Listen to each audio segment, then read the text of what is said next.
Hello everyone, it's great to see you. And today, I'd like to talk about actually a few games.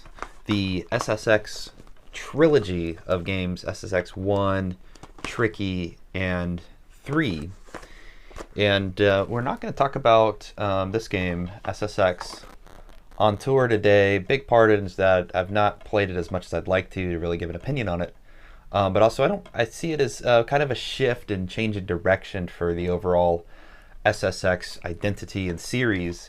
And so I really wanted to focus on the original 3 titles in this discussion today, and wanted to talk about all 3 of them together because I think the identity of these games is pretty similar with, minor changes in their style, their mechanics, and so on and so forth. And you kind of see a little bit of an evolution of the series as time goes on. So I thought that would be interesting. We'll talk about them, we'll review each game, and we will rank all 3 of these titles as well. And so before we jump into that, just wanted to show you some of the packaging here. So we have SSX and we have the character Moby on the front. And this game came out in the year 2000, I believe. And just a little bit going on the back in terms of some of the fun action. And I actually quite like the color. There's so much color popping on here. Oranges, baby blue, you got this purple. I think it's a very stylistic looking back side of what is a pretty generic looking front cover. And then on the inside, of course, we have the game and the manual as well. And the manuals for these games are pretty straightforward. Just tell you a little bit about the controls, how the game works, so on and so forth, and gives you a little background on all the various levels. Okay. And then the next one is SSX Tricky here. One thing I really like about the cover of SSX Tricky, and maybe you can see it in the lighting, maybe not, but it's got this really nice gloss to it, and this shine, which I thought was always really cool. We similarly get this very cool background, a lot of just gameplay shots and stuff from the game, more or less. Then again, we got the disc and the manual in here. And again, the manual is pretty straightforward, so I won't go too crazy talking about it. But I do like looking at some of the ads from around the time. NBA Street, another big, a big game by this company. Okay, and then lastly, we have SSX 3. And here we go. And this is Elise on the front, Eddie, Moby again, and I think this might be Elise redesigned for SSX3.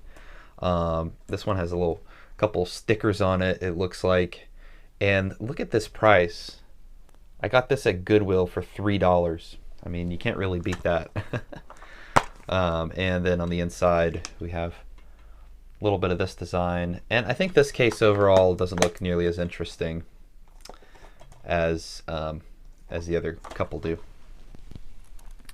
So these were made by EA Big, and EA Big is a pretty cool company from the PlayStation 2 era, or I guess group of EA, and they primarily focused on sports games and kind of these more unique approaches to sports and things like that. Something like FIFA Street, where you're doing street style soccer, or SSX, where it's extreme snowboarding, or NBA Street or NFL Street, where you're taking these sports and kind of coming up with a unique idea. And they also have some other underrated games to some degree, like Freak Style, Sled Storm. And so I really enjoyed these games growing up as a kid because they were fun takes, they were arcadey, they were exciting to play. And another thing I found interesting too is EA Sports Big went on to do Def Jam Vendetta as well, which was the follow-up to Def Jam Fight for New York. So, but this is one of my favorite series of theirs, games coming across, I think 2000 or 2001 to 2003. So over the span of 3 years, they made 3 incredible titles in this extreme sports style of game. And the gentleman behind and kind of working as, I believe, the producer, director, his name's Steven Reck Schaffner, I think is how you say it. he was a really interesting guy as well. A big part of his idea for this game came from his early career as a skier, where I think he participated in some Olympics. He came up with an Olympic sport. He worked for Swatch. He eventually went on to work for EA and had a bunch of success with the Triple Play series. And that's when EA said, "Okay, Steve, we'll let you kind of do what you want to do and come up with an idea because you have a proven track record." And he did pretty well, I would say, overall with the launch of SSX. And the whole point of the game was, yeah, we want to do winter sports, but make it arcadey, make it fun, something that can rival some of the Nintendo titles that kind of took similar concepts. Something like Mario Kart, for example, where you take what's traditional, but then you make it more exciting or fun and kind of sportize it. I don't know if that's a word. It's really not. Not really a story in these games. You basically start the game up. There's a couple options. You can play races where you race against other opponents. You can do show-offs where you try to get as many tricks as you can across a course. Or you can free play these maps. So there is a little bit of variety in the style of play you choose. You choose a character, you choose their board, and you kind of get on with the show. And every character has very minor differences in their stats and kind of what they excel at. So the 4 primary stats are speed, edging, which is how fast you can turn, stability, and tricks, how fast you can spin or how fast you can pull off tricks. And there's a few more that kind of show up in SSX 3, but that's kind of the primary skill set across the game that you focus on. And as you win races in the more tournament modes, you unlock medals, which give you points that you can allocate to these various stats. Kind of thinking of Tony Hawk or something like that, like a Pro Skater game. You can do that here as well. And so that's the primary gameplay loop. You go and you race or you do tricks. You win medals, increase your stats, you get a new board. You learn some, or you do some specific tricks, you get a new outfit, you change up your character, and then you go again. And each level has a handful of courses. I think there's maybe like 7 or 8 levels in SSX, and I think 10 or 11 in Tricky. And then SSX 3 is across a few mountain ranges. So you go to these various mountain ranges, and then you snowboard down the mountain, and you find races or you find these trick events to participate in, which is all pretty cool.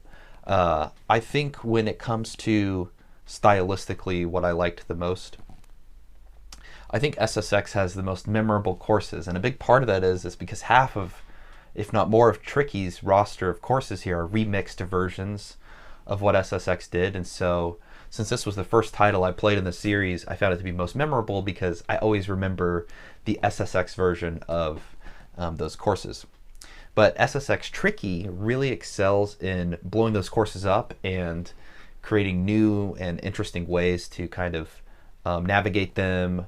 Or, again, for someone familiar with the courses in SSX, kind of throwing you off and thinking, oh, okay, it is kind of different. It's a little newer and exciting. But one thing that's crazy about SSX Tricky is I think each course runs the range of about 4 to 5 minutes on average.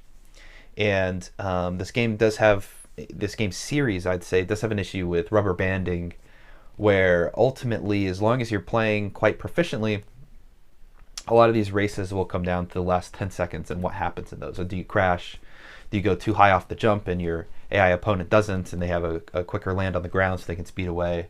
Do you have boosts so you can leverage it in those final moments? And so I think from that lens that I like the SSX's course design a bit more, because the courses usually range in like the 3.5 minutes or so. And then SSX 3, because you're on these different mountain ranges, there's a lot of variability in the style of courses and things you do. But because of the mountain range style, the visual design is a bit more limited, I would say, for these areas. And so when playing SSX 3, I felt that while the courses are kind of lukewarm in the middle between the two in terms of length, complexity, and interest, there's less visually to see in this game. There's less variability in mountain range race 1 or 2 as compared to like Mercury City versus Tokyo Megaplex. Like those courses are so different and so unique and so fun and challenging from each other, and I don't think SSX3 quite gets there as much with its courses. So I don't find those to be as memorable as the first two. And even though the first two do repeat a lot in those aspects, I think they're both quite fun to play, and I think they excel in the courses and in the options you have for those courses. Now, a couple things SSX3 does better overall is just the freedom. There's so much more customization. In the first two, you choose an outfit, but in the third one, you can choose all different aspects of the outfit: the gloves, the helmet, the goggles you wear, the shirt, jacket, pants. I really like those kind of things in a game, so it's really fun to build a character up from the ground, but also kind of make them look the way that you wanted to as well. So I really did like that. And in the gameplay itself, you're snowboarding a lot, and so I did want to talk about that. When you are snowboarding, the typical setup for these games is, don't crash. When you go off a jump, do tricks. So you can hold any combination of the shoulder buttons to pull off some kind of trick, and you can press square to even further change that trick itself, which is pretty cool. And then when you ultimately land it, you get points. You fill up your boost meter a little bit, so you can boost, and then you take it from there. There's rails to ride. There's lots of shortcuts and different routes to take on courses, and as you begin to learn those, you begin to find new ways to traverse them and get through the course quicker. And there's some funny ones, like in Mercury City, you can go in a UFO and things like that. So the games do keep the energy up and make it really fun to play. But there are some tricky aspects in different ways about different ones, right? So in SSX Tricky, when you fill up your boost, you get a trick boost, right? So you can do all these crazy special tricks because you have filled up your boost meter all the way.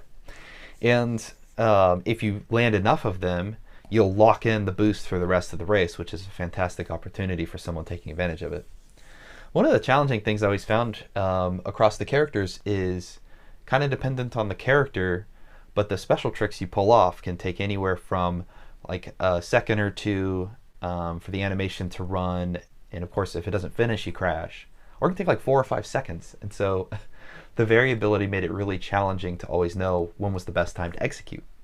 Because using your trick meter and using your special tricks in SSX Tricky can result in a lot of damage to your ability to stay in first or whatever if you're crashing or if you're messing up.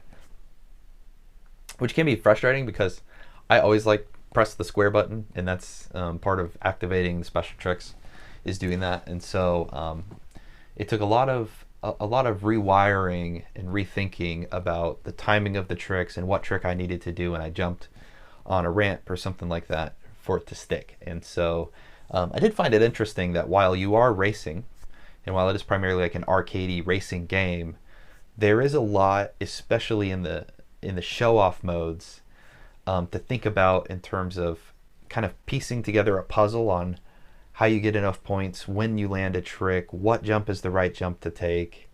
And if you've played these games and you've gone and done show off on like Aloha Ice Jam and SSX Tricky, you're going to know exactly what I mean. Because that level requires a very specific finesse and accuracy in order to get the gold medal in.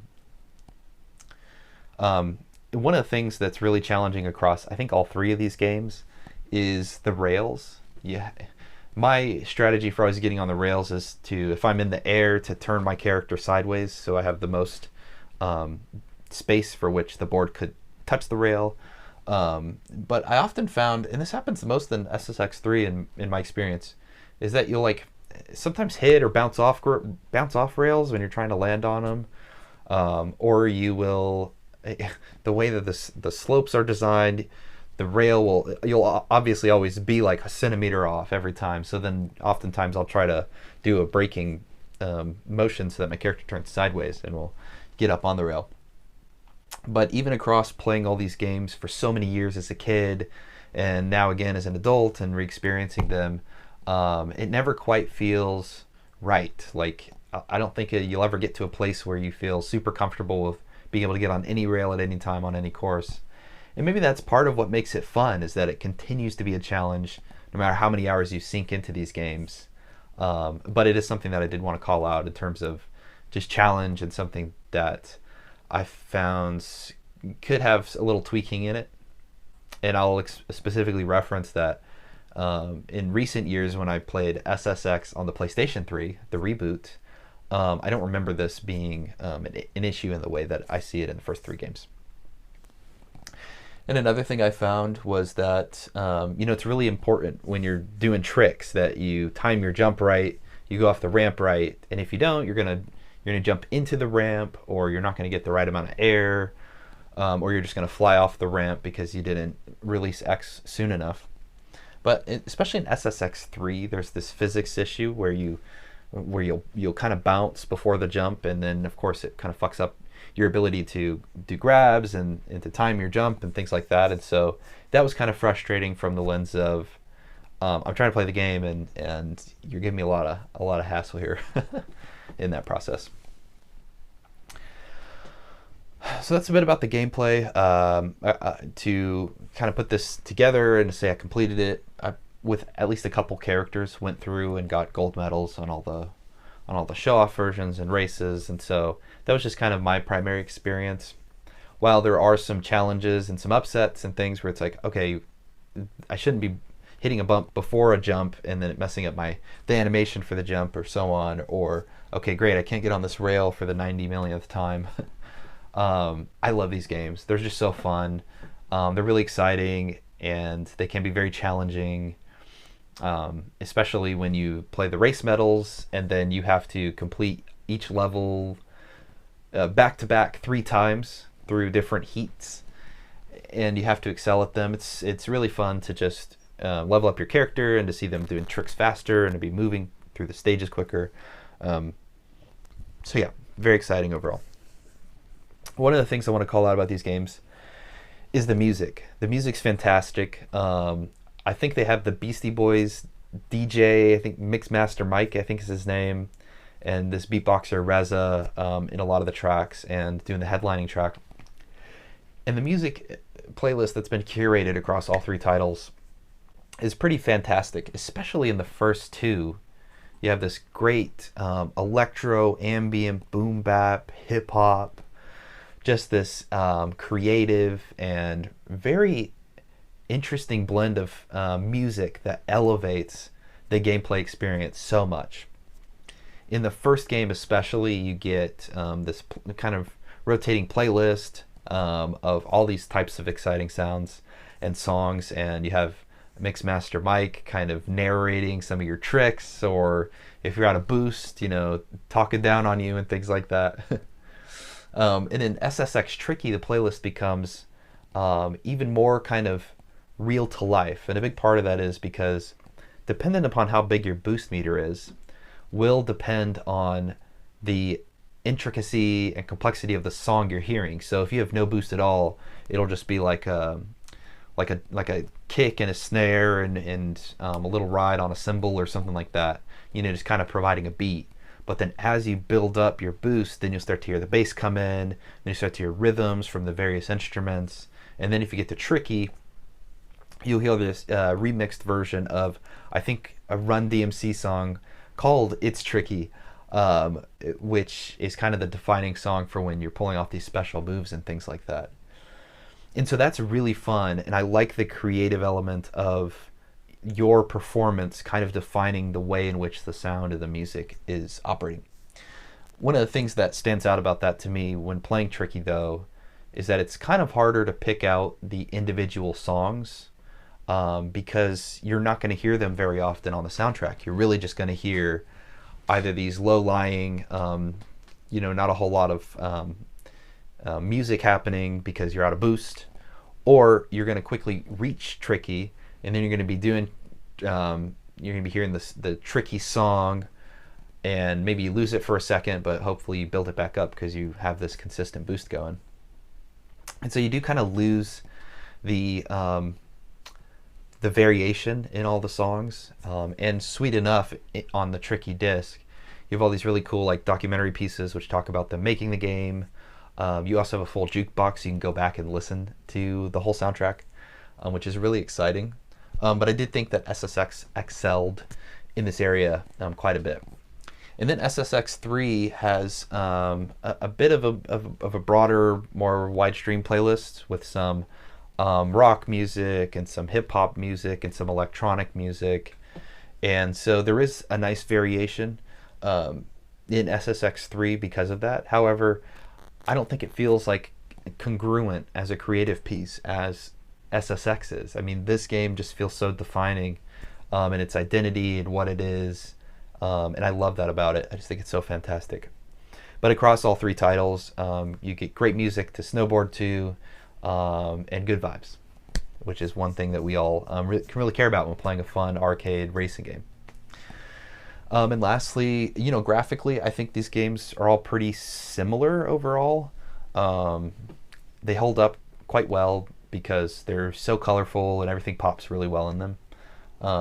That it is PlayStation 2 era game, so really to comment on the creative design, it's a lot of fun. I mean, the UI of the game and the visual design of the menus and things like that is cool. It's fun to interact with the characters when you're choosing them, especially in like SSX Tricky, of this cool little rotating column room thing. I don't know how to describe it, where you can see all the different characters doing whatever defines their personality best when choosing them.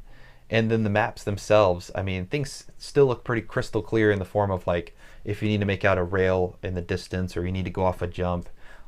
They've added the right amount of color in the right amount of places for you to not get confused with what you're seeing on the screen, even though the game came out 23 years ago. And so that is something I, again, find to be really impressive about it. Okay, so there were a couple of things that I wanted to add in terms of feedback. However, I would say overall, this trilogy of games I find to be fantastic. I think they're great games for you to go out and experience and play. And I think if you haven't and you pop on a gameplay video of any three of them, you're going to see exactly why I say that, because they feel so good and they play so well, especially as you build up your characters and get further along. The music's fantastic. It still looks pretty good for a game of its era. And it's just a good time. It's a quick game to pop on and just play a couple courses and have some fun.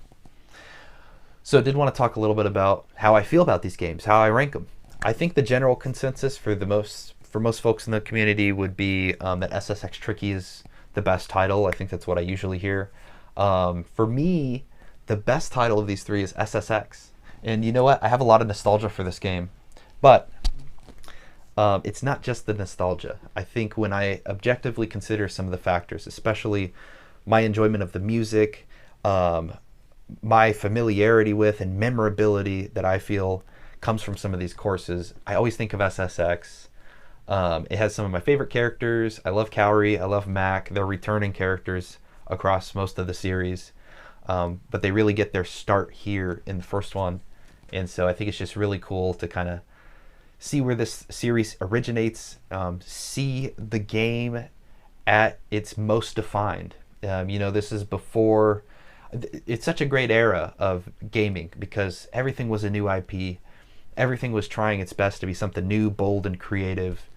And I think Steven, Rex Schaffner, and team and EA putting faith in them really allowed for that to be a thing at this time. And I think that when I consider arcadey sports games, SSX is just at the top for me. And then I would follow them in order again. Tricky is insanely fun. It adds great mechanics, which go on again to define big parts of the series. And then SSX 3 is really good too, despite some physics issues that I had with it, whether that's getting on rails or bouncing around before jumps, and also not really finding the mountain style, though it's free and open and really innovative for its time, to be as engaging and memorable as the first two titles with their more course selected, curated experience. So that's how I feel about the games. I'm curious if you've played any of the SSX games, and also what's your favorite game of these three. I'd love to know, and also see if you disagree with me a little bit on SSX as being the #1 in my opinion. And I appreciate you watching. And if you like the video, please like the video. Would greatly appreciate it, and would hope that you're interested in sticking around for more. So please subscribe, and would love to chat with you about games here in the future. Anyways, until next time, take care, and thanks for tuning in.